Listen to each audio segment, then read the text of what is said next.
Баршаңызға сәлем. Бүгін сіздерге құрттар жайлы, яғни аскарида, острица, лямбле туралы ақпарат бермекшімін. Ең алдымен лямблезға тоқталайын. Лямблез дегеніміз ащы ішектің зақымдануымен жүретін құрттармен шақырылатын ауру. Ол қалай жұғады? Ол лас қолдар арқылы жұғады, яғни жуылмаған қолдар арқылы. Дұрыс жуылмаған жеміс-жидектер, көкөністер арқылы, фильтрленбеген қайнатылмаған су арқылы жұғады. Лямблез 80-90% жағдайда симптомсыз, яғни балада ешқандай белгілердің байқалмауымен өтіп кетеді. Ал 10-15% жағдайда ғана симптомдармен сипатталады.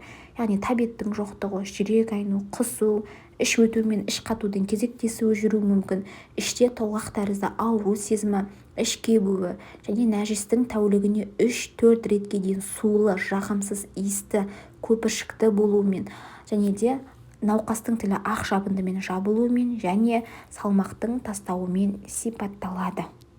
Егер лямблезға күдік болса, оны қалай анықтаймыз? Нәжісті жылы күйінде микроскопиялық зерттеуге зертханаға жіберу қажет. Сол кезде ақпарат информативті болады. Екінші әдіс нәжісті ИФА әдіс арқылы лямбле цисталарының антигендерін анықтау болып табылады. Лямблиялар әр үлкен дәретке отырған сайын шықпайды. Олар сыртқа 2-3 күн сайын шығады. Сондықтан араға 2-3 күн салып нәжісті 3 рет тапсыру қажет.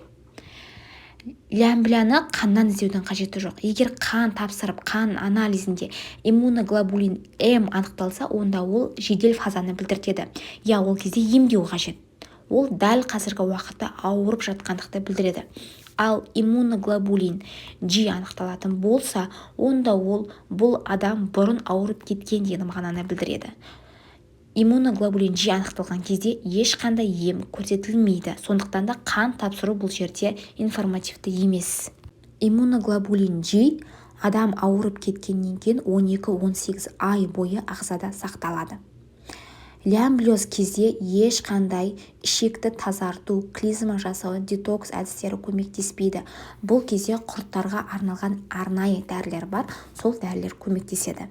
Және оны тек врачтың назначениесімен ғана ішу қажет. Бірақ тек симптомдар болып, нәжісте құрттар табылған кезде ғана бұл дәрілер тағайындалады. Келесі ауру балалардың арасында ең жиі кездесетін, емге жақсы көнетін ауру ол энтеропиоз, яғни острицалармен бірге шақырылатын ауру. Бұл кездегі негізгі симптом анустың қышуы болып табылады, яғни түнге кешке қарай. Және сирек іштің ауруы қосылады. Бұл кезде көбіне балалар ауырады, өйткені балалар бұны балабақшада жұқтыруы мүмкін. Яғни ойыншықтар арқылы, гигиеналық құралдар арқылы, тығыз контакт жасау арқылы, әсіресе саусағын соратын, тырнақтарын істейтін балаларда острицамен ауыру және жұқтыру қаупі өте жоғары болып келеді. Кішкентай балалар құммен ойнаған кезінде де бұл құрттарды жұқтырып алуы мүмкін. Егер де острица үйдегі бір адамда табылатын болса, онда отбасы мүшесіндегі басқа адамдарда осы құрттарға қарсы препараттарды қабылдап емделу қажет. Острицаның бар жоғын қалай анықтаймыз? Таңертең ұйқыдан тұрғаннан кейін баланың анус аймағын жумай, сол жерден соскоп, яғни жағынды алу қажет. Егер бір рет теріс болып шығатын болса, ол жоқ дегенді білдірмейді. Өйткені құрттар күнде жұмыртқаламайды, яғни 2-3 күнде бір шығып тұрады. Сондықтан да 3 рет араға 2 күн салып тапсыру қажет. Сол кезде біздің ақпаратымыз информативті болады. Аскаридоз кезінде лямблез сияқты симптомдар болады және бұл кезде нәжісті араға 2-3 күн салып 3 рет тапсыру қажет. Ал емі қатаң дәрігердің қадағалауымен құрттарға қарсы препараттармен емделеді. Басқа ешқандай дәрілермен емделмейді.